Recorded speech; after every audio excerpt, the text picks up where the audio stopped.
Hello guys, welcome back to my new vlog. તો આપણે આજે ગાડી ઉઠાઈ નીકળી ગયા છે ડીઝલ લેવા માટે, કેમ કે ફ્રેન્ડ આપણને ડીઝલ લેવા મોકલે છે, કારણ કે એ ટ્રેક્ટર ચલાવે છે। એટલે રસ્તામાં મળ્યું આપણને બોર્ડ, જેમાં વળવાની નિશાની હતી, પણ એની વચ્ચે રહીને કોક ઘૂસી ગયું। ત્યાર પછી આપણે લઈ લીધું ડીઝલ ગાળવાનું પીપળું અને ચાલ્યા પાછા ભાઈબંધ છેડે છે ત્યાં પૈસા લેવા માટે। પૈસા લઈને આપણે નીકળી ગયા ડીઝલ લેવા જવા માટે।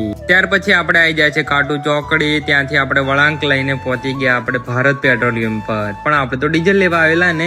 ત્યારબાદ આપણે ભરાઈ દીધું ડીઝલ લઈને પાછા નીકળી ગયા છે આપણે વડા લેવા માટે। લઈ લીધા આપણે વડા, અને વડા લઈને પાછા ભાઈબંધનું કાળજું ગરમ થઈ ગયેલું એટલે સાથમાં લઈ લીધી કોલ્ડ ડ્રિંક ને વડા લઈને આપણે નીકળ્યા ભાઈબંધ છે ત્યાં। પછી જોઈએ આપણે ખારેસિંગની લારી જોઈને પછી આવી ગયા આપણે ભાઈબંધ ખેતર ખેડે છે ત્યાં, જોર દૂર ખેડે છે ત્યાંથી, સાલો વહેલો આવતો નતો એટલે આપણે એની રાહ જોતા પી લીધી એક આપણે કોલ્ડ ડ્રિંક। થોડીક વારમાં એ પણ આવી ગયો આપણે હતા ત્યાં। પાણી હેરી એવું એમ? અરે અમે તો જાણતેલા આને એલ કેવાય એમ। પછી અમે બંને ભાઈઓ વડા ખાધા, પણ આને થાકી ગયેલો એટલે વધારે ખાવા લાગ્યો।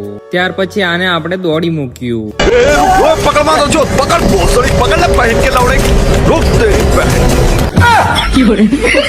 પછી આપણે ત્યાંથી નીકળી ગયા અને રસ્તામાં જોઈએ આપણે શ્રીહરિની ગાડી। પછી આવી ગયા આપણે ઘરે આવી ગયા। એટલે આવા નેક્સ્ટ વ્લોગ માટે ફોલો કરીને જાજો। મળીએ પાછા નવો વ્લોગ।